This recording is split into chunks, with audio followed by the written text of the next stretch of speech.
Mir war alles bewusst und ich war aufmerksam, speziell bei jeder Person, der ich begegnete. Jeden, den ich sah, fühlte es sich an, als kennte ich ihn. Wir waren verbunden, auch wenn sie Fremde waren. In dieser Welt. Ich kannte sie.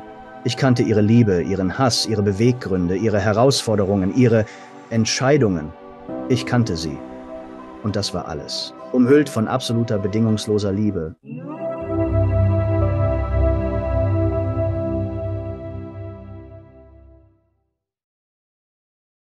Ich möchte Jeffrey Olsen in der Sendung begrüßen. Wie geht es dir, Jeffrey? Mir geht's prima, Alex. Schön bei dir zu sein. Vielen Dank, dass du in der Sendung bist, mein Freund. Ich schätze es sehr, dass du gekommen bist und über deine Erfahrungen sprichst und sie mit unserem Publikum teilst, in der Hoffnung, dass es einigen Zuhörern auf ihrem eigenen Lebensweg helfen wird, deine Erlebnisse zu hören. Meine erste Frage an dich ist also, wie war dein Leben vor deiner Nahtoderfahrung? Bevor die Nahtoderfahrung eintrat, ich führte eine Werbeagentur. Ich hatte in der ersten Liga Fußball gespielt, ich hatte mein Studium abgeschlossen, ich hatte einen Abschluss in Marketing mit einem Nebenfach in Psychologie und leitete als Kreativdirektor eine Werbeagentur. Ich war verheiratet, glücklich verheiratet. Wir hatten 2 Jungen, 2 Söhne und das Leben war schön, es war irgendwie Mensch, es war rückblickend. Wow. Alles, was ich anpackte, gelang und war erfolgreich und es war ein gutes Leben. Lassen Sie mich fragen. Denn wie viele von uns, so haben auch Sie sich sicher durchs Leben gekämpft und Ihre eigenen Kämpfe ausgetragen, wie wir alle, bevor Sie Ihre Nahtoderfahrung hatten. Aber warum glauben Sie, war Ihr Lebensweg dennoch ein guter? Warum denken Sie, mussten Sie gerade diese Erfahrung durchleben? Und das ist eine tolle Frage. In der Nahtoderfahrung lernte ich, dass unsere Seele tatsächlich eine Reise hat. Und ja, wir hatten Herausforderungen, hart gekämpft, um unseren zweiten Sohn zu bekommen, Unfruchtbarkeitsprobleme. Die Arbeit war anspruchsvoll, hart und stressig. Aber interessant ist, dass sie quasi ganz oben stehen. Das ist eben auf den ersten Blick, als die Nahtoderfahrung passierte. Und wir werden darauf eingehen, die ganze Fassade wurde weggerissen. Ich meine, alles, was ich für Erfolg hielt, alles, was ich für Liebe hielt, alles, was ich für Güte hielt, plötzlich und auf wundersame Weise verwandelt. Es war wahrlich eine lange Reise. Es dauerte 10 Jahre, bis ich über die Nahtoderfahrung sprechen konnte. Aufgrund dieser, ein Übergang, wenn man es so ausdrücken möchte. Viele sprechen von einer Verwandlung, aber die Nahtoderfahrung entstand durch einen Autounfall. Im Grunde hat es, nun, beide Beine zerquetscht. Nun, wenn du willst, lass uns über die Nahtoderfahrung sprechen. Wir könnten also direkt einsteigen. Genau. Also was genau ist passiert währenddessen? Wie kam es zu dieser Nahtoderfahrung? Was war die Vorgeschichte? Ja, die Nahtoderfahrung wurde durch einen Autounfall verursacht und die ganze Familie war im Auto. Wir waren auf Familienurlaub. Und eine der schwierigsten Aufgaben. Ich glaube, ich bin am Steuer eingenickt. Es war auf einer Autoreise. 25 Jahre sind seitdem vergangen. 1 Jahrzehnt lang konnte ich nicht darüber sprechen. Es war ein Autounfall, ein Überschlag mit meinem Fahrzeug allein. Das Unglück zerquetschte beide Beine. Das linke wurde oberhalb des Knies amputiert. Es brach an einigen Stellen das Rückgrat, ohne die Wirbelsäule zu schädigen. Meine Beweglichkeit ist voll erhalten. Der rechte Arm war beinahe abgetrennt und mein Brustkorb erlitt schwere Verletzungen. Meine Lungen waren kollabiert und der Sicherheitsgurt hatte mich durchtrennt, all meine inneren Organe zerrissen. Der am meisten verheerende Teil, meine Ehefrau und unser jüngster Sohn kamen bei dem Unfall sofort ums Leben. Die ganze Fassade wurde herausgerissen. Plötzlich. Alles hatte sich verändert. Und es war schrecklich. Während des Überschlags wurde ich ohnmächtig. Aber als das Auto zum Stehen kam, war ich vollkommen bei Bewusstsein. Das Erste, was ich hörte, war mein 7-jähriger, mein ältester Sohn, der hysterisch auf dem Rücksitz weinte. Und als Vater dachte ich muss zu meinem Jungen, ich muss zu ihm. Aber in dem Moment wurde mir klar, dass ich mich nicht bewegen konnte. Ich war entweder am Boden oder Sitz eingeklemmt, konnte es nicht erkennen. Ich kämpfte, um bei Bewusstsein und um Luft zu ringen. Ich litt unter starken Schmerzen, ohne mir meiner Verletzungen bewusst zu sein. Adrenalin vernebelte alles. Mir war nur klar, mein Sohn weinte und ich wollte zu ihm. Doch dann kam die brutale Realität, dass sonst niemand Tränen vergoss. Und mir wurde am Unfallort bewusst, dass sowohl mein jüngster Sohn als auch meine Frau sofort getötet wurden. Und es war ein Gefühl völliger Hilflosigkeit. Ich verlor das Bewusstsein, konnte mich nicht bewegen. Die halbe Familie war weg. Und Alex, ich fuhr das Auto. Ich meine, das Schuldgefühl, das Bedauern. Kann ich diese 3 Sekunden nicht zurückbekommen, was geschah? In jener Dunkelheit war es. Ich erzähle das nicht, um düster oder drastisch zu wirken, aber es war unbarmherziges Tempo. Ort des Geschehens. Genau dann entfaltete sich die Nahtoderfahrung. Ich sage das, weil es ein ziemlicher Prozess war. Aber in jener Dunkelheit spürte ich, wie ein Licht zu mir kam. Es mag ätherisch klingen, aber es war fast wie greifbares Licht. Es fühlte sich an, als ob das Licht kam und mich vollständig umhüllte und begann mir in dieser schrecklichen Lage Trost zu spenden. Plötzlich konnte ich atmen und der Schmerz war weg. Wortwörtlich. Ich dachte, wie kann es mir gut gehen? Was ist hier gerade passiert? Und dann das Interessante daran ist, in diesem Licht, das sich wie eine Blase aus Licht anfühlte, kam es mir vor, als würde ich in dieser Lichtblase schweben. Und plötzlich war da kein Schmerz mehr. Ich konnte atmen. Und dann meine Frau. Tamara, von der ich wusste, sie starb am Unfallort. Plötzlich war sie da, mit mir im Licht. Und wir begannen zu sprechen. Und sie war nachdrücklich. Sie wiederholte immer wieder, Jeff, du kannst nicht kommen. Du kannst nicht kommen. Du musst zurück. Du musst zurück. Du musst zurück. Und dann? Sie war aufgebracht und bestimmt. Wir hatten ein echtes Gespräch und trafen eine Entscheidung, wo. Wir erörterten, ob ich bei ihr bleiben sollte.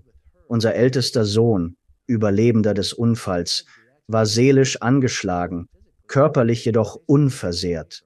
Er fühlte, die Familie verloren zu haben. Wir realisierten, dass er verwaist wäre, bliebe ich bei ihr. So kamen wir zu einer Vereinbarung, dass ich zurückkehre, unseren Jungen aufzuziehen. Und, Alex, ich lernte viel über bedeutet.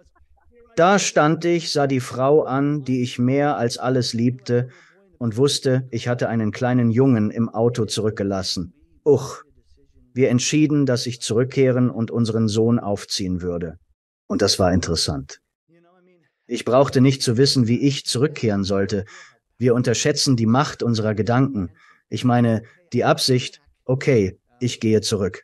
Ich habe den tiefgründigsten Abschied gesagt, den ich je werde. Und dann bewegte ich mich in einem Krankenhaus.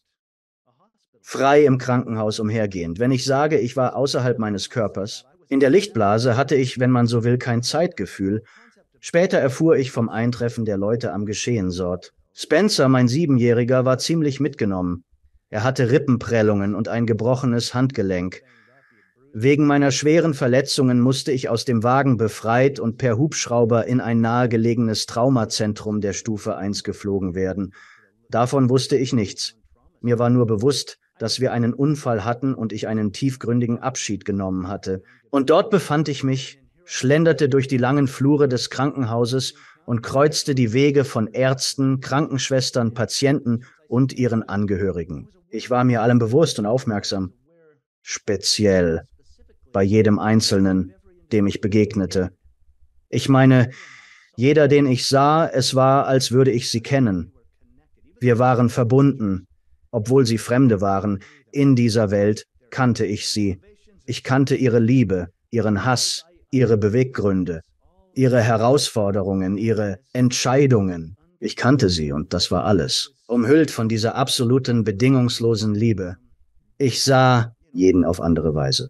Ein schnelles Beispiel, ich ging an einer Krankenschwester vorbei, die mich offensichtlich völlig ignorierte. Aber in einem Augenblick wusste ich wusste es. Ich wusste alles und es war, als wäre ich es selbst. Ich nenne es Einssein. Das war eine Verbindung. Ich spürte es in einem Augenblick, als wäre es mein eigen. Ihre Kindesmisshandlung, ihre körperlichen, emotionaler und sexueller Missbrauch. Es war, als hätte ich den Schmerz am eigenen Leib erfahren. Und in diesem Moment wird die Großartigkeit ihrer Person offenbar.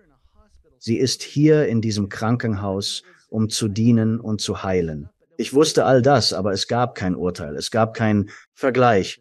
Es gab nur diese absolute verbundene Einheit, die durchdrungen war von Liebe, die bedingungslos war und nicht romantisch, sondern eine wahre bedingungslose Liebe. Und dann fand ich einen Körper, bei dem ich nichts fühlte, den ich für überdosiert hielt. Als ich näher kam, um zu prüfen, erkannte ich, oh mein Gott, das bin ich, aber ich war es nicht. Ich hatte diese tiefgreifende, verbundene Erfahrung, aber dort lag mein Körper. Es war ein Chaos war es. Okay, du bist jetzt außerkörperlich. Alles ist zu diesem Zeitpunkt außerkörperlich. Alles ist außerkörperlich und ich erkenne, wow, da ist mein Körper.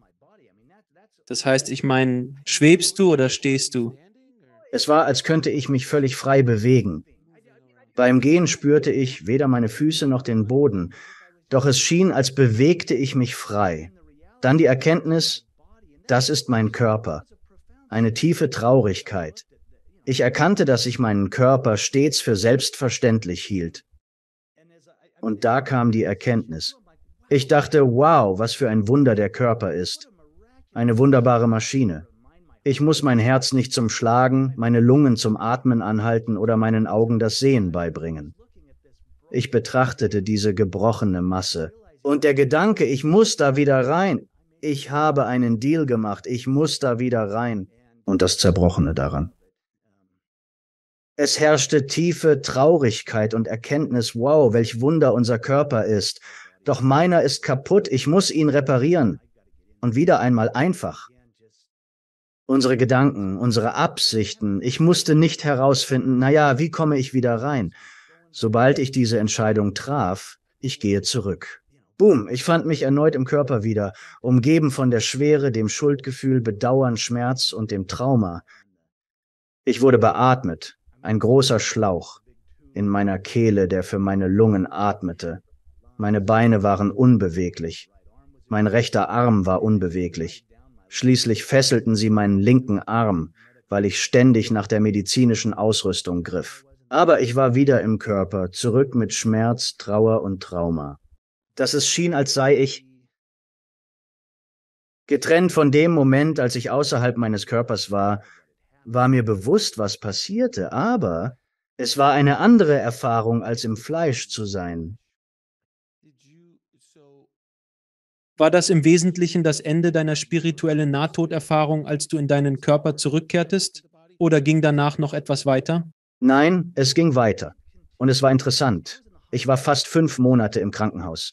Ich hatte Operationen, ja 18 Operationen, um mich wieder zusammenzuflicken. Und nicht nur die Infektionen waren schrecklich, weil mein Inneres komplett zerstört war und sie die Wunden an meinem Bauch und meiner Hüfte offen lassen mussten. Ich erlitt Lungenembolien, Blutgerinnsel in den Lungen. Deshalb kam ich auf die Intensivstation. Teilweise war ich bewusstlos. Während des Krankenhausaufenthalts hatte ich Momente, in denen es sich anfühlte, als nähme ich eine Auszeit, als stünde ich spirituell abseits und beobachtete alles von einer Ecke aus. Meinen Körper beobachtend, denke ich, ich muss eine Pause einlegen. Ich kann nicht mehr weitermachen. Also bist du in diesen 5 Monaten immer wieder rein und rausgesprungen? Nicht durchgehend 5 Monate, aber anfangs, ja. Ich war quasi öfter mal drin und draußen. Interessant, Alex, ist, dass die tiefgreifendste Erfahrung, die ich machte, am Ende meines Krankenhausaufenthalts war. Wissen Sie, es ist wohl erwähnenswert, dass die tiefgreifendsten Erfahrungen am Unfallort waren, bevor all die Betäubungsmittel und Morphin und alles verabreicht wurden. Und dann am Ende meines Krankenhausaufenthalts, als ich aus der Intensivstation raus war. Ich hatte die chirurgische Genesung durchgemacht. Ich war tatsächlich im Rehabilitationsflügel. Es war nur ein paar Wochen, bevor ich nach Hause kommen sollte. Ich bin schlafen gegangen. Das Lustige, ich konnte mich endlich seitlich drehen, da meine Bauchverletzungen stabilisiert waren. Ich lag so lange auf dem Rücken, dass ich mir die Haare am Hinterkopf weggescheuert hatte. Ich war es. Das ist mir wirklich passiert. Das haben meine Brüder getan. Sie waren unglaublich. Sie haben sich um mich geschart, beide. Ich habe 2 Brüder, die sich um mich gekümmert haben. Und der Jüngste, er hat meinen überlebenden Sohn aufgenommen, als wäre er sein eigener. Mein älterer Bruder, der ausgebildeter Sanitäter war. Und er kam ins Krankenhaus, um sogar mich zu versorgen. Es gab einen Moment, in dem die Krankenschwestern sich übergeben mussten, wegen der Bauchwunden, die sie täglich neu verpacken und dann den Mull entfernen mussten. Und er war um 1 da und sagte, schaut, ich mach das, ich kümmere mich um meinen kleinen Bruder, ihr könnt euch übergeben gehen und wir machen das schon. Aber es war am Ende dieses Krankenhausaufenthalts und sie hatten alles stabilisiert. Ich lag auf meiner Seite und dachte, wow, ich weiß nicht, ob ich geschlafen habe. Ich meine, sicherlich war ich. Ich hatte geschlafen und mir wurde klar, dass ich friedlich schlief. Ich dachte, ich schlafe friedlich. Ich spürte erneut jenes Licht, das schon am Unfallort präsent war. Zu der Zeit stand ich nicht unter Betäubungsmitteleinfluss, sondern nahm nur Paracetamol gegen Schmerzen. Aber das Licht umhüllte mich, ich spürte Auftrieb, wie am Unfallort. Es war, als würde ich über dem Krankenhausbett schweben. Doch an diesem Punkt, das Licht zerstreut. Es war wie Nebel über einem See. Es verschwand und ich befand mich an einem wirklich unglaublich schönen Ort. Man sagt Himmel, Geisterwelt oder das Jenseits, aber das einzige Wort, das annähernd beschreibt, was ich erlebt habe, ist, ich war zu Hause. Genau, zu Hause. Ich fühlte mich sehr willkommen und alles war so vertraut. Es war eine unglaublich physische Erfahrung, obwohl ich außerhalb meines Körpers war, im Geist oder in der Seele. Doch es war so greifbar. Ich konnte die Energie des Bodens unter meinen Füßen buchstäblich spüren. Ich stand mit beiden Füßen. Sie hatten amputiert. Alles, was hier geschah. Doch in jener Welt war ich vollständig. Und ich begann zu laufen. Und ich konnte die Intelligenz in meinen Waden und Oberschenkeln spüren. Es war so ein körperliches Erlebnis. Ich kann das nicht erklären, aber ich lief voller Freude und dachte, ich bin zu Hause. Es fühlte sich so einladend an. Und ich hatte dieses Wissen. Ich wusste, ich bin nicht hier, um zu bleiben. Und gleichzeitig gab es diesen Gang links. Und ich wusste intuitiv, dass ich diesen Weg gehen soll. Und ich begann, mich diesen Gang entlang zu arbeiten. Am Ende des Flurs stand ein Kinderbett. Jetzt, Griffin. Mein kleiner Sohn, den wir beim Unfall verloren, war noch ein Kleinkind. Er schlief in einem Gitterbettchen. Zum Unfallzeitpunkt war er 14 Monate alt. Und ich war gewesen gequält. Was ihm passiert ist, sein Kindersitz ist auseinandergebrochen und er wurde aus dem Auto geschleudert. Und mir war das bewusst. Die Szene, ich war von tiefer Trauer gequält, von allem. Also das Kinderbett ist da, ich renne hin. Ich schaue ins Kinderbett, da liegt mein kleiner Junge. Wunderschön, perfekt, schlafend. Ich weiß nicht, ob du je ein schlafendes Kind hochgehoben hast, aber das Gewicht und die Wärme spüren. Es ist mein kleiner Junge. Der Geruch. Der Geruch. Und weißt du, genau das habe ich gemacht, Alex. Du verstehst. Ich meine, ich habe mein Kind hochgehoben und ihn gespürt und spüre seine Wärme, seinen Atem an meinem Hals. Ich habe mich vorgebeugt und ich rieche dieses Haar. Ich denke mir, das ist er. Ich meine, ich halte meinen kleinen Jungen. Und ich begann zu weinen, einfach nur denkend, wie kann das sein? Und doch war es so. Ich meine, da war ich, hielt ihn, und während ich weinte, hielt ich ihn und küsste ihn. Und ich spürte diese intensive Präsenz, die hinter mir auftauchte. Diese überwältigende, kraftvolle Präsenz. Und ich wuchs in einem konservativ-christlichen Elternhaus auf und dachte, das sei Gott. Nun stecke ich in großen Schwierigkeiten. Das Schuldgefühl. Mein kleiner Junge ist wohl hier, weil ich das Auto schrottete.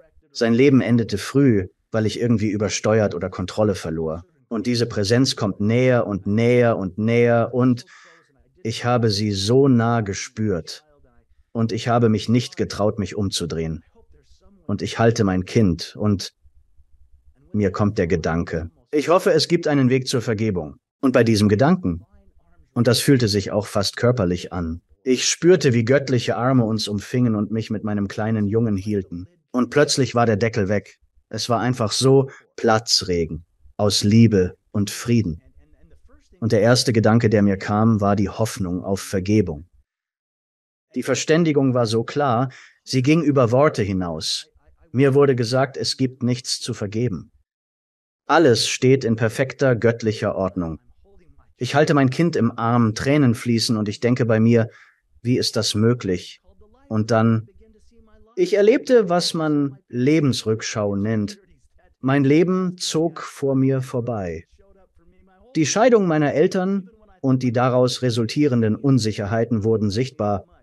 Ich sah, wie meine Brüder immer für mich da waren. Auch wenn ich meinen großen Bruder manchmal als gemein empfand, erkannte ich, er liebte mich wirklich sehr. Und ich sah Dinge und ich sagte, nun, das war ein Fehler.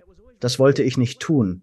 Und dieses wunderschöne Wesen, das mich hielt, sagte, es gibt keine Fehler. Was hast du daraus gelernt? Was hast du gelernt? Es wurde immer wieder gesagt, ja, aber was hast du daraus gelernt? Was hast du gelernt? Ich habe Dinge gesehen, dachte, das ist falsch, wusste, es ist falsch und habe es dennoch getan. Das Göttliche, Gott oder wie du das Wesen nennst, das mich umfangen hat, sprach, das ist dein Urteil, nicht unseres. Wir lieben dich, so wie du das Kind im Arm liebst. Es war diese seltsame Vielfalt. Ich hielt meinen Sohn, der für mich perfekt, geliebt und göttlich war, und wurde zugleich vom Göttlichen gehalten. Diese Liebe verstärkte sich, als wollte sie sagen, ja, wir lieben dich wie dieses Kind, das du hältst. Und ja, du dachtest, dein Leben zu verfuschen, doch du warst beim Laufen lernen und alles war so harmonisch ausgerichtet. Ich dachte stets wegen meiner Überzeugungen, ja, aber ich bestehe die Prüfung nicht. Ich glaubte, das Leben sei eine Prüfung. Und diese göttliche Liebe, kommuniziere, dein Leben ist kein Test, sondern ein Geschenk. Es ist ein Geschenk. Zu deiner Frage, warum du das ertragen musstest, ich habe tiefe Vergebung gelernt. Im Arm des Göttlichen liegend dachte ich, wie finde ich Vergebung? Und erkannte, ich selbst musste vergeben. Mir selbst galt es zu verzeihen. Ich kann anderen leicht vergeben, doch mir selbst Güte zu zeigen, fällt mir besonders schwer. In dieser Lage war das sehr relevant. Vor einer weiteren Wahl stehend kam ich zu einem Schluss. Mir wurden Optionen gezeigt. Ich sah klar, dass ich Gott zürnen könnte, weil der Unfall geschah, erlaubt wurde und meine Familie starb. Doch man sagte mir, das sei okay. Man liebt mich dennoch. Ich sah auch, dass ich mich mein Leben lang dafür geißeln könnte. Aus Schuld, weil ich das Auto fuhr. Aber es wurde mir eine dritte Option aufgezeigt. Und das war aufgrund meines Glaubenssystems für mich sehr interessant. Gott sprach zu mir, habe deinen Willen. Und ich dachte, mein Wille? Ich lernte immer, dein Wille geschehe. Und das wunderschöne Wesen, das mich umfing, sprach, mein Wille ist deiner. Du bist so sehr geliebt. Mein Wille ist stets so. Du hast freien Willen. Mir wurde gesagt, du könntest deinen Sohn mir überlassen, deinen Willen ausüben, ihn mir übergeben, ihn freigeben und vertrauen. Dann wirst du nicht das Gefühl haben, dass er dir entrissen wurde. Du wirst deinen freien Willen ausüben und ihn übergeben, umgeben von all dieser Liebe, Schönheit und Frieden. Ich küsste meinen kleinen Jungen und übergab ihn. Und dann erwachte ich oder kam zu mir zurück im Krankenhausbett, zur Amputation und dem Rollstuhl und dem Stoma-Beutel und allem, was dazugehörte. Weiter ging es. Ich trauerte elend wie jeder andere, trotz all meiner Erfahrungen, aber dieser Umstand half mir irgendwie durchzukommen. Sonst wäre ich vielleicht derjenige, der an einer Ecke hängt und sich fragt, was geschah. Aber das gab mir einen Grund weiterzumachen, nehme ich an. Also, das ist es. Nach meinem Verständnis, basierend auf vielen Gesprächen, werden Nahtoderfahrungen oft so dargestellt, dass sie im benötigten Zeitrahmen oder außerkörperliche Erfahrungen präsentiert werden, um der Seele zu helfen, zu bewältigen, was in ihrem Leben gerade passiert oder wenn sie einen falschen Weg eingeschlagen hat und zurückgeführt werden muss auf den richtigen Weg, nach meinem Verständnis. Ihre Geschichte ist so vielfältig schrecklich, aber ebenso vielfältig wunderschön. Und so viele Menschen hören zu, die mit einem Verlust ringen. Mit dem Verlust eines Kindes, eines geliebten Menschen, eines Elternteils. Sie sind wütend auf Gott oder erbost über ihr Schicksal. Gibt es tröstende Worte, die Sie finden? Können Sie etwas sagen, um ihnen zu helfen? Wow. Für Leidende. Als ich dort war, tue ich nicht so, als wüsste ich, wie andere sich fühlen, doch ich kenne mein Empfinden. Und vielleicht war eben jene außerkörperliche oder Nahtoderfahrung das, was mir half, durchzuhalten. Sie sind nicht fort. Ich hatte zwei der mächtigsten Schutzengel bei mir. Ich spreche von leisen Flüstern, denn es sind die kleinen Dinge, die zählen.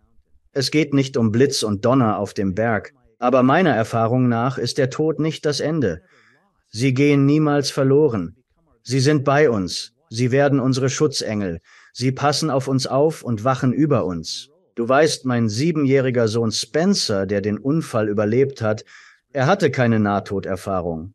Er hat nichts dergleichen erlebt.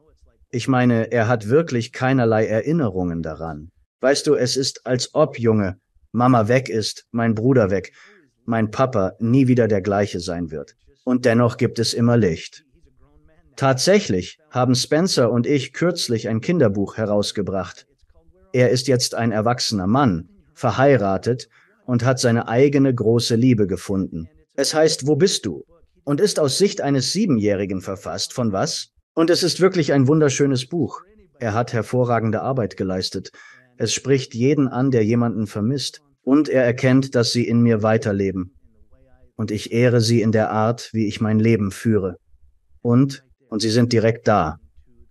Wenn ich offen bin für diese kleinen Flüstertöne, diese kleinen Dinge, und er bringt alles hoch von Mensch, den Sternen am Himmel bis zum Geruch von Bananenbrot. Hier findet er seine geliebten Menschen. Die Geschichte birgt meine in sich. Da ist so viel drin, Alex. Mensch, ich hab mich erholt. Ich bekam eine Prothese. Ich hab wieder gelernt zu laufen. Also ich humple und mein Körper ist immer noch ziemlich ramponiert. Aber hey, ich funktioniere und ich arbeite. Ich hab mich neu verliebt. Mensch, eine unglaubliche Frau ist in Spencers und mein Leben getreten und ihre Name ist Tanja, meine jetzige Frau. Sie ist die Heldin der Geschichte. Wir haben 2 Jungen adoptiert und ich nenne sie nicht einmal meine Adoptivsöhne. Sie sind einfach meine Jungs. Sie kamen auf diese wunderbare Weise zu mir, wie es alle Kinder tun. Und alles wurde wiederhergestellt. Es ist als ob. Ich habe mal eine Geschichte gelesen über diese. Das ist in Asien. Wenn Töpfe zerbrechen, setzen sie wieder zusammen. Und dann füllen sie die Risse mit Edelmetall. Und ich habe das Gefühl, das ist mein Leben. Es war zerbrochen und in 1000 Teile zersplittert. Und alle sind erschienen, einschließlich mir selbst manchmal. Ich musste manchmal für mich selbst da sein, aber diese Töpfe wurden wieder zusammengesetzt. Mein Leben als Topf ist voll. Risse sind mit Gold, Silber und Edelmetallen gefüllt. Und ach, meine Söhne, all meine Söhne, auch Griffin, der auf mich Acht gibt, der Kleine, den ich verlor, ist jetzt mein Schutzengel. Doch meine Söhne hier, sie sind wirklich meine größte Freude. Sie sind der Frieden, der einkehrt. Beim Anblick denke ich, wow, die Rückkehr hat sich gelohnt. Ich sehe, wie sie zu Männern werden und Tanja, ihre Liebe, sie duldet mich. Wie auch immer, ich weiß, es war traumatisch und voller Tragödien, doch 25 Jahre sind vergangen. Rückblickend denke ich, wow, vielleicht bin ich der glücklichste Mensch der Welt. Sicher bin ich nicht. Ich humpel zwar, aber habe enorme Unterstützung und Liebe um mich. Hast du beim Rückblick auf dein Leben das auch gefühlt? Andere haben mir das bereits erzählt. Hast du das wirklich so empfunden? Hattest du das Gefühl, mit allen zu interagieren, die du treffen musstest, oder war es passiver? Ja, ich habe tatsächlich so etwas gefühlt. Und das klingen nach so banalen Dingen. Aber ich sag dir was, das habe ich gelernt, dass die kleinen Dinge die großen Dinge sind. Zum Beispiel, ich habe in der Jugend-Baseball-Liga gespielt. Irgendwann wurde ich auch Fußballspieler. Aber weißt du, als meine Eltern sich scheiden ließen und mein großer Bruder mir das Werfen und Schlagen des Balls beigebracht hatte. Erstes Spiel in Jugend-Baseball-Liga. Schon Stoff für eine Lebensrückschau, oder? Ich traf den Ball wirklich. Er zeigte mir, wie man schlägt, doch beim Üben gab's keine Basen. Im Spiel war das anders, oder? Also lief ich los und wow, traf den Ball. Und dann kam ich zur ersten Base. Ich bin an der zweiten Base vorbeigerannt, ohne das Kissen zu berühren. Als ich um die dritte bog, sagte der Coach, geh zurück, du musst das Kissen berühren. Ich rannte zurück, aber sie haben mich an der dritten Base rausgeworfen. Ich war 8 Jahre alt und mein großer Bruder, 10,5 Jahre alt, war angewidert, weil ich das Kissen verpasst hatte. Ich erzähle das aus meiner Perspektive. Ja, das ist mir passiert. Aber die Nahtoderfahrung, nach dem Spiel hat er mich die Basen ablaufen lassen. Immer wieder jede Base berühren. Er sagte es immer wieder, er war wie ein Trainer. Nochmal jede Base berühren. Und in meinem jungen Verstand dachte ich, warum ist er so gemein zu mir? Das ist peinlich. Ja, verstanden, muss die Base berühren. Beim Rückblick auf mein Leben wurde mir klar, wow, er hat mich so sehr geliebt. Er wollte nie wieder, dass sein kleiner Bruder Mist baut. Er war so, berühr jede Tasche, du wirst es kapieren, richtig. Und so sah ich es aus einer anderen Perspektive. Ich erkannte, dass ich gemein zu einem kleinen Kind war. Ein Schüler aus der 5. Klasse wollte mit uns Ball spielen. Und ich habe das auch aus einer anderen Perspektive gesehen und ich dachte, wie könnte ich das jemals wieder gut machen? Und trotzdem war es, als ob, sei einfach nett zum Nächsten, der vorbeikommt. Du kannst nicht zurück und alles wiederholen. Aber das war die Botschaft des Göttlichen. Was hast du gelernt und was bist du geworden? Nicht trotzdem, sondern gerade deswegen. Es wurde kein Urteil gefällt. Es ging einzig und allein um das Lernen. Nun, da du fort bist, seit dem letzten fast tödlichen Vorfall, hattest du noch andere spirituelle Erfahrungen oder besondere Momente, die bestätigen, was du auf deinem Weg gesagt hast? Oh ja, tatsächlich so viele. Wirklich sehr viele. Ich teile einige, wie schon gesagt. Ich lernte, es heißt nach dem Tod. Ich denke, Tamara, meine verstorbene Frau, hat kommuniziert. Sie erschien mir. Als ich Gefühle für Tanja entwickelte, plagte mich Schuld. Ich dachte, wie kann ich eine andere lieben? Überwältigt von Schuldgefühlen ging ich zum Friedhof, wütend. Ich suchte nach einer Antwort. Weißt du? Ich dachte, wie kannst du es wagen? Wie konntest du mich allein lassen? Und ich schwöre, sie kam zu mir. Nicht sichtbar, doch ich spürte ihre Anwesenheit. Und wir haben kommuniziert ohne Worte und sie hat mir buchstäblich gesagt, dass sie Tanja auf meinen Weg geschickt hat. Sie kannten sich in diesem Leben nie, aber aus ihrer Sicht war es so, das ist eine gute Frau. Sie hat mir im Grunde gesagt, Jeff, du bist ein ziemlich guter Vater, aber eine miese Mutter und unser kleiner Junge verdient es. Das war sehr, wissen Sie, es war sozusagen ein Besuch. Aber es ist noch mehr passiert, das muss ich Ihnen erzählen. Wie zum Beispiel die Adoption unserer Söhne. Ich erzähle kurz davon, es war interessant. Wir hatten uns nicht um Adoption beworben, doch es ergab sich wundersam. Wir trafen die leibliche Mutter. Und Zach, mein mittlerer Sohn, war bei ihr. Er war noch ein Kleinkind und das war interessant, denn er war ungefähr im gleichen Alter wie Griffin, als Griffin starb. Und das war schwierig. Für die leibliche Mutter war es die richtige Entscheidung. Sie war sich sicher. Sie war schwanger mit Aiden und Zach war noch ein Kleinkind. Das sind meine beiden adoptierten Jungen, die ich einfach meine Söhne nenne. Und sie wollte, dass die Brüder zusammenbleiben. Und Mensch, ich stand meinen Brüdern sehr nahe. Natürlich, ich verstehe vollkommen. Es ist wichtig, dass wir Brüder zusammenstehen. Wir saßen 6 Stunden, Alex, auf ihr Kommen zu warten, Wissen zu ihren Sohn übergeben. Ich sage immer wieder, weißt du was, es ist okay, du darfst anders entscheiden, wir müssen das nicht machen. Nein, ich habe mich entschieden. Es ist nur schwer. Aber wie auch immer, als sie Zach rüberreichte, als sie ihn mir übergab, und ironischerweise gab sie ihn mir, nicht Tanja. Ich erlebte eine tiefe Rückblende, meinen Sohn dem Göttlichen zu übergeben. Mein Gott, all das Vertrauen. Ich weiß nicht, wie ich das in Worte fassen soll, aber es gab Rückblenden oder kleine Einblicke. Und ach, verzeih mir die Tränen, mein Freund. Es ist okay.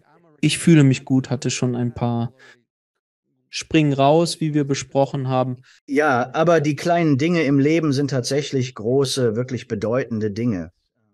Ja, Ich hatte diese Wiederbegegnungen, die mehr als Déjà-vus sind. Es ist wie, wow, okay, jetzt sehe ich die Reise der Seele. Jetzt verstehe ich, was mir beigebracht wurde oder was ich lernen wollte oder was ich mir selbst erschaffen habe. Das war das Verrückte. Nun, wie hast du davon erfahren? Teilweise wegen des Konzepts des Bauplans, die Seelenvereinbarung sowie all diese Dinge vor der Inkarnation. Woher hast du diese Infos? Denn in der Geschichte hörte ich nie, dass du damit in Kontakt kamst. Das war in Gottes Armen. Ich hab's nicht geteilt, werde es aber tun, denn ich war noch wütend. Ich dachte, wie konnte das geschehen? Warum? Nicht wahr? Und ich glaubte, warum tust du mir das an, Gott? Warum ich? Genau, wieso sollte... Und ich spreche von dieser Kommunikation. Sie war, nein, du tatest es für dich. Du hast es erschaffen und jeder Akteur hat deine Seelenreise in diesem Szenario unterstützt. Tamron Griffin hat dich genug geliebt, um zu gehen. Und Spencer sagte, nein, ich bleibe und gehe mit dir, Papa, auch wenn du hinkst. Und meine anderen Söhne. Ich hatte keine Ahnung, mir wurden meine anderen Söhne zu dem Zeitpunkt noch nicht gezeigt, aber es wurde sehr klar, dass ich es erschaffen hatte. Und es gab so viel Liebe, dass das gesamte Universum es unterstützte. Und plötzlich gab es vollständige Verantwortlichkeit. Es gab niemanden, den man beschuldigen konnte. Niemand hat mir das angetan. Meine Seele machte sich auf. Sie reiste, um zu erkunden, was sie hier lernen sollte. Und jeder unterstützte sie liebevoll, auch das Göttliche. Und das auszudrücken hat so lange gedauert. Es ist wie soll ich sagen? Denn warum sollte ich das tun? Ich meine, nein, ich würde ein perfektes Leben ohne Schmerz oder Kummer erschaffen, nicht wahr? Aber irgendwie konnte ich das in diesem Bereich sehen. Oh, wow, wie könnte ich das wissen? Wie könnte ich Freude ohne Schmerz kennen? Wie könnte ich Licht ohne Dunkelheit kennen? Wie könnte ich Gesundheit ohne Krankheit kennen? Es ist, als hätte ich erkannt, dass ich das Ticket für die Show gekauft habe und ich wollte das volle Programm. Fußraum voll Popcorn, klebrigen Boden und Kaugummi unter dem Stuhl. Es ist, als ob sie wollten das volle Programm erleben und aus Liebe haben wir sie unterstützt. Kurz gesagt, daher rührt die Geschichte. Es war schwer, darüber zu sprechen, also schrieb ich es nieder. Ich habe ein persönliches Memoir Erkennen verfasst, aber es war ein Versuch. Es gibt einfach keine Worte dafür, Alex.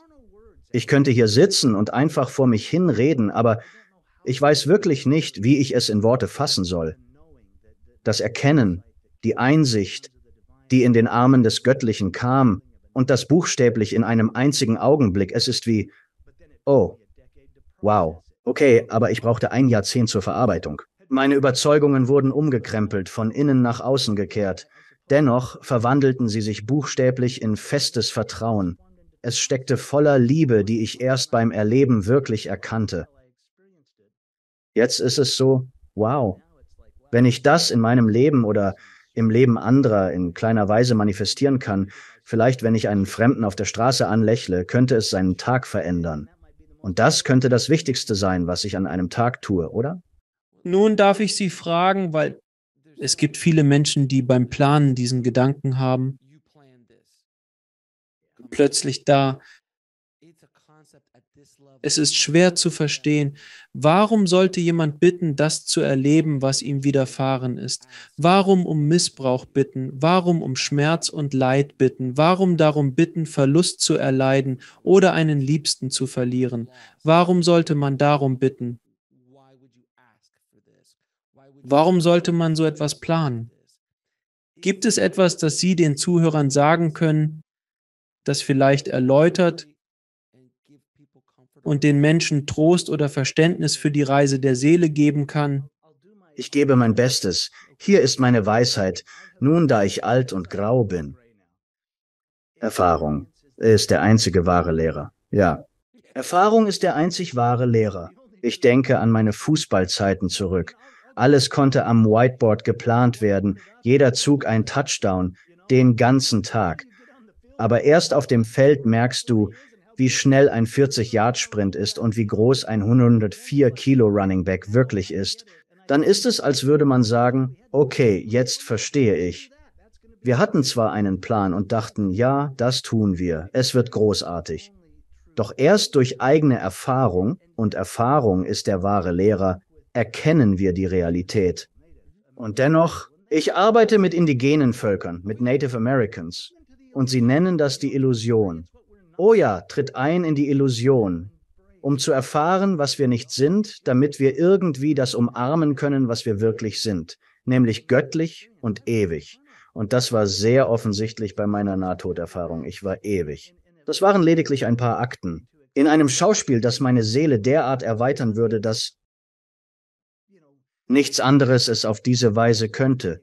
Nur durch Erfahrung würde ich es lernen. Es machte es nicht weniger schmerzhaft.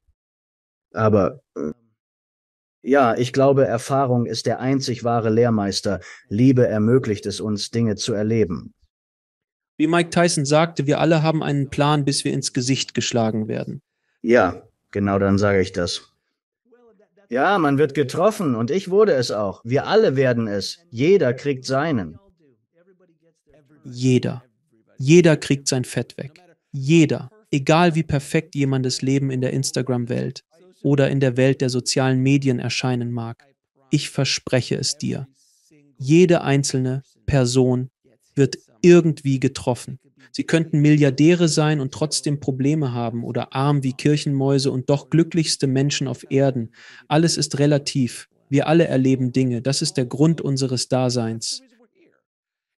Wenn du nicht hier wärst, um zu erleben, was dieser Traum, diese Illusion und diese Realität zu bieten haben, wäre alles sinnlos. Es ist, als würdest du ein Videospiel spielen und dich in die Ecke setzen, weil du den Drachen nicht bekämpfen willst, richtig?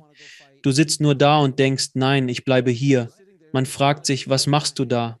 Warum spielst du, wenn du dich nicht einbringen willst in das, was der Plan ist, in diese Ebene, wo du Orks bekämpfen musst? Du hast Trolle zu bekämpfen und die Prinzessin zu retten, die wartet. Doch musst du dich dem Drachen stellen. Aber ich fürchte mich vor ihm. Ah, da beginnt deine Reise.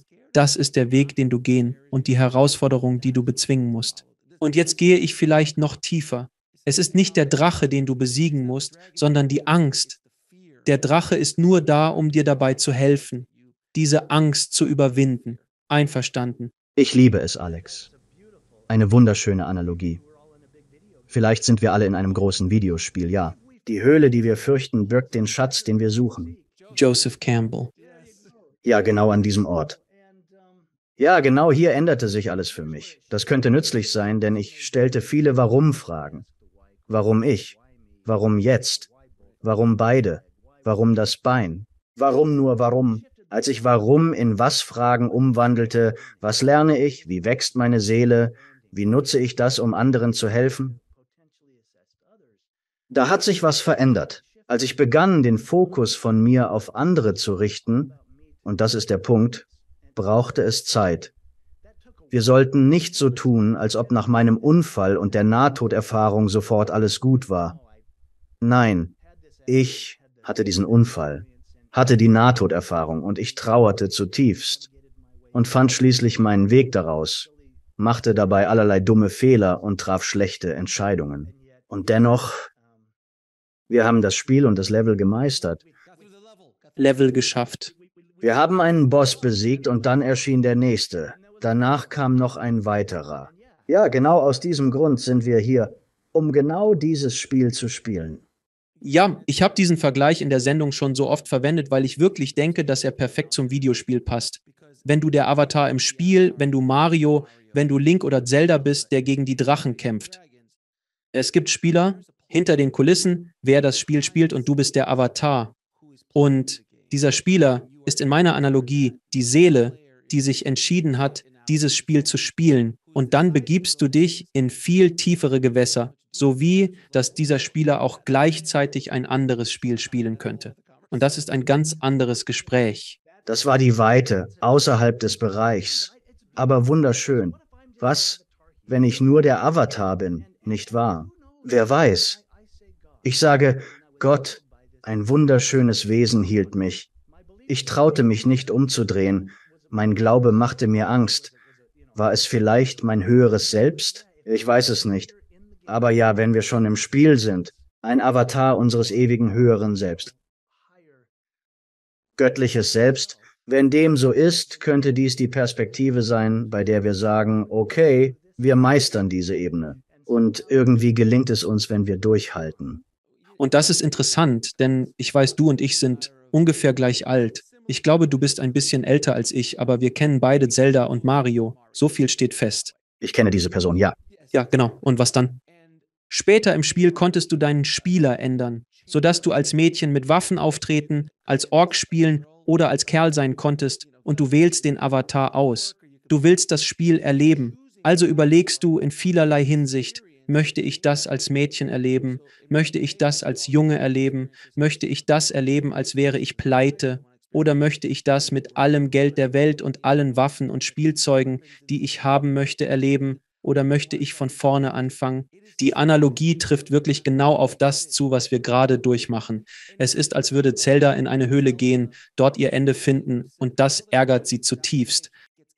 Beginnt von vorne zu leveln. Und jetzt hast du gelernt, du gehst nicht um diese Ecke, weil dort ein Monster lauert. Du musst diese Ecke meiden, wenn möglich, oder lernen, wie du das Monster besiegen kannst. Aber dieses Wissen, diese Erfahrung, und sie wird buchstäblich Erfahrungspunkte in einigen dieser Spiele genannt, wie du musst Erfahrungspunkte sammeln, bevor du überhaupt versuchen kannst, gegen einige dieser größeren Bosse anzutreten.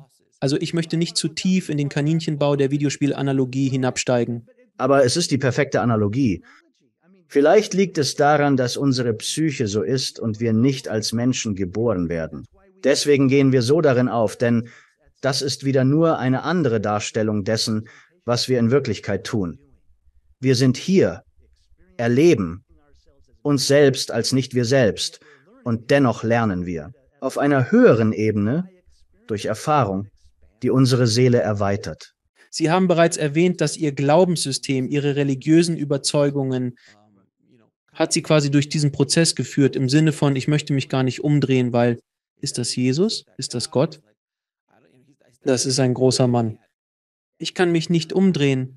Wie veränderten sich Ihre religiösen Überzeugungen durch Ihre Erfahrungen und Lebensreise, ehrlich gesagt? Nun, sie haben sich gewandelt. Ich weiß nicht, ob ich mich noch religiös nennen würde. Ich bin spirituell und fühle eine starke Verbindung, die sich vertieft hat. Ich sah die Barrieren, die Religion um mich baute. Aber mit neuen Augen erkenne ich, weißt du was? Organisierte Religion ist nicht schlecht. Es ist mir egal, woran du glaubst. Aber Gemeinschaft haben. Oder etwas zu haben, das dich dem Göttlichen näher bringt. Meine Erfahrungen lehrten mich, dass etwas existiert, das weit größer ist als wir. Und damit in Verbindung zu treten oder es anzuzapfen, ist gut. Aber ich dachte früher, es gibt einen Weg, den richtigen, und ich werde Recht haben. Ich war fest entschlossen, Recht zu haben. Wo, sagen wir, 2 oder 3 Milliarden Menschen anders glauben. Offensichtlich liegen alle falsch. Schade, wirklich bedauerlich. Sie sind eben nicht die Auserwählten. Ja, nein, verstehst du? Jetzt ist es so, wow, es ist explodiert. Ich denke, jede lebende Seele ist so kostbar wie dieser Junge, den ich in Gottes Augen halte. Wir sind alle so geliebt, wir sind alle so auserwählt, wir sind alle so wunderschön und göttlich und perfekt. Und das hat es für mich erweitert. Es war wie, wow, okay, jetzt habe ich es erlebt. Unbedingte Liebe, die Worte oder Theorien übersteigt. Und ja, genau all das hat mich verwandelt. Wir sollten uns lieben, gut sein zueinander. Auch bei unterschiedlichen Überzeugungen müssen wir zusammenhalten, uns unterstützen und Differenzen überwinden. Seien wir mehr eins. Lasst uns wir gegen sie hinter uns lassen und zu einem Wir werden. Dann gewinnen und erobern wir das Spiel mühelos. Frage in vielerlei Hinsicht. Ich komme aus einem katholischen Umfeld und habe mich gefragt, wir werden nicht mit Religion geboren, sondern rein. Glaubenssysteme werden uns von Gesellschaft, Gemeinschaft und Eltern beigebracht. Wenn du dich für eine Inkarnation entscheidest, wählst du vielleicht auch die Religion, die dir Lektionen bieten soll, die du lernen musst. In dieser Inkarnation sind es Regeln, um das Spiel des Lebens zu spielen, egal ob du sie befolgst oder nicht. Alles ist eine Lektion und ein Lehrmechanismus. Ich stimme zu, dass ein Glaubenssystem in organisierter Religion viele positive Aspekte hat, um zum höheren Selbst zu finden. Problematisch wird es, wenn man an Grenzen stößt, wo alles abgegrenzt ist und in Dogmatismus umschlägt. Um ein perfektes Beispiel zu geben, du wirst von dem Wesen hinter dir gehalten und ich kann mich nicht umdrehen. So ist das. Das ist einschränkend. Wohingegen, aus deiner Erfahrung, es ist unendlich. Es ist Unendlichkeit. Keine Grenzen für Liebe, Unterstützung, Verständnis, mit dem du umgeben warst. Doch dein Glaubenssystem sagte, ich kann mich nicht umdrehen. Ich muss es haben. Was wäre geschehen, hättest du dich umgedreht? Ist es wie beim Jäger des verlorenen Schatzes? Wäre dein Gesicht geschmolzen? Siehst du, genau darum geht es. Es sind Entscheidungen, sogar eine Wahl. Sie wählten. Ich sollte mich besser nicht umdrehen. Das ist der große Kerl. Und doch, ja, jetzt. Jetzt? Wow. Also gut. Und ich nehme an, eine Offenheit. Also, oh je, was, wenn ich mich umdrehte? Und es wäre etwas total Unerwartetes. Ich hätte mich umdrehen sollen, Alex. Mein ältester Sohn Spencer neckt mich und sagt, Papa, du kannst Gott nicht in eine Schachtel stecken. Und wenn ich dann sage, ich hätte umkehren sollen, meint er, mach dir jetzt nicht in die Hose. Er sagt, du hast getan, was du getan hast. Und es war genau richtig für deine Erfahrungen. Er erlebte keine Nahtoderfahrung, doch entwickelte er sich zu einem äußerst einfühlsamen und mitfühlenden Mann. Wir sind auf unterschiedlichen Wegen zu denselben Schlussfolgerungen gekommen, was irgendwie ist. Jeffrey, deine Geschichte ist so unglaublich tiefgründig. Und von allen Geschichten, die ich hörte, waren die meisten, was Nahtoderfahrungen betrifft, so waren die meisten in sich selbst verloren. Ich habe noch nie eine Geschichte wie Ihre gehört, in der Sie so viel verloren haben, nicht nur körperlich, sondern auch emotional mit Ihrer Frau und Ihrem Sohn. Und das ist eine ganz andere Ebene des Traumas, die viele Menschen nachvollziehen können. Ich meine, wenn Sie davon sprechen, das Baby zu halten und zu riechen, dann, ich bin Vater. Ich verstehe es voll und ganz. Als Sie Ihre Geschichte zu erzählen begannen, dachte ich war auf Familienreise und bin sozusagen für 1, 2 Sekunden kurz eingedöst. Das hätte jedem passieren können. Und es ist eine so kraftvolle Geschichte. Und ich hoffe, diese Geschichte hilft den Zuhörern, die mit Verlust, die mit Trauma umgehen, denn Menschen finden diese Sendung, finden diese Episoden, weil sie dazu geführt werden. Und es ist meine Aufgabe, diese Gespräche zu ermöglichen, diese Geschichten zu teilen. Gute Arbeit, du machst das wirklich gut, Freund. Bleib dran und mach einfach weiter so. Ich schätze dich, mein Freund.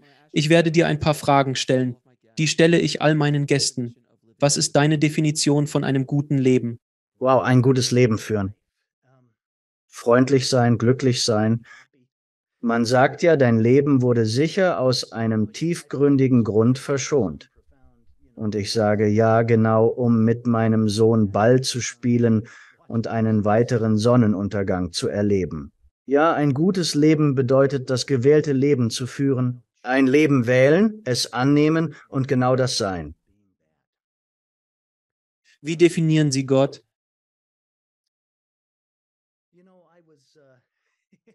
Ich habe hier über die Feiertage Les Miserables geschaut. Es lief auf einem der Sender. Ich weiß nicht. Und am Ende der neuesten Verfilmung des großen Spielfilms gibt es eine tiefgründige Szene, die auch im Musical vorkommt. Einen Menschen zu lieben heißt Gottes Antlitz zu sehen. Wenn wir das Göttliche im anderen und, noch wichtiger, in uns selbst erkennen, jedes Mal, wenn wir in den Spiegel schauen. So definiere ich Gott. Gott ist in jedem von uns. Und wir sind Gott. Und Gott ist Liebe. Und wenn wir einander und uns selbst lieben könnten. Aus christlichen Überzeugungen sagte Jesus, liebe deinen Nächsten wie dich selbst. Nun, wenn ich mich selbst nicht liebe, werde ich wohl kaum meine Nachbarn lieben können. Und ja, ich stimme zu. Ich definiere Gott als, wow, ich wurde von einem göttlichen Wesen gehalten. Aber Junge, ich sehe das Göttliche in allem, sogar in den Bäumen, dem Wasser, dem Himmel.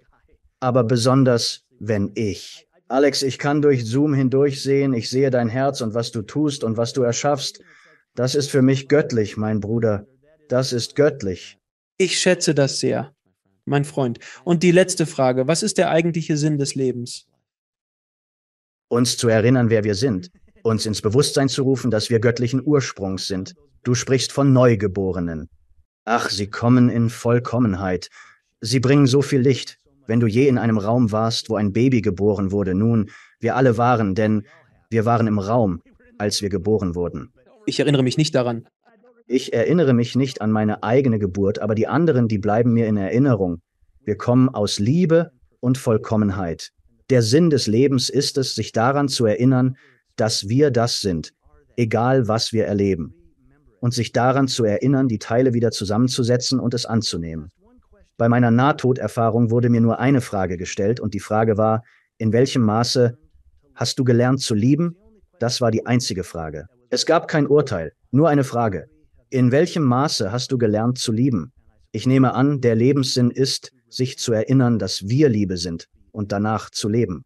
Tolle Antwort, tolle Antwort. Und wo können sich die Leute mehr über Sie, Ihre Bücher und Ihre Arbeit informieren, mein Herr? Oh je, Envoy Publishing. Auf envoypublishing.com finden Sie die Bücher Knowing und Where Are You, beide erhältlich bei Amazon. Ich bin einfach gestrickt und habe neulich soziale Medien abgeschaltet beschlossen. Einfach da sein. Eine echte Art und Weise. Mutter Teresa meinte, ausgehend von deinem Hintergrund, um die Welt zu verändern, liebe zuerst deine Nächsten. Konzentrieren wir uns darauf. Aber du kannst Bücher und Videos unter envoypublishing.com finden. Möchten Sie dem Publikum eine Abschiedsbotschaft mitgeben? Wahl. Wähle Freude, egal welche Schwierigkeiten du erlebst. Entscheide dich, Freude und Licht in allem zu sehen und auszustrahlen. Dies wird sich in deinem Leben widerspiegeln. Jeffrey, es war mir eine große Freude und Ehre, mit dir zu sprechen. Herzlichen Dank, dass du deine unglaubliche Geschichte geteilt hast. Ich hoffe aufrichtig und von Herzen, dass sie den Zuhörern hilft. Ich schätze deinen Mut sehr, nicht nur für deine Erfahrungen, sondern auch für deine anhaltende Unterstützung anderer, mein Freund. Also ich schätze dich wirklich. Es ist mir eine Ehre. Alex, vielen Dank. Danke fürs Zuschauen. Klicken Sie unten auf ein Video, um fortzufahren und vergessen Sie nicht zu abonnieren.